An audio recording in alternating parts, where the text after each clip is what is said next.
Here are some quick tips for grabbing slow motion video with the Galaxy S9's 960 FPS camera mode.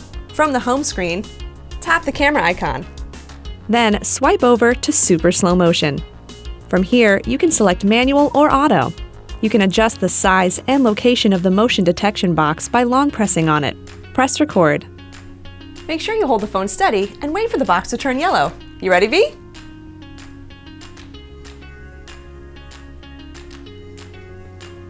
After recording, you're going to want to hit stop and enter your gallery. Then tap here to edit your footage. You can turn off slow motion, shorten the video, and even add music. When you're all done, tap save or share.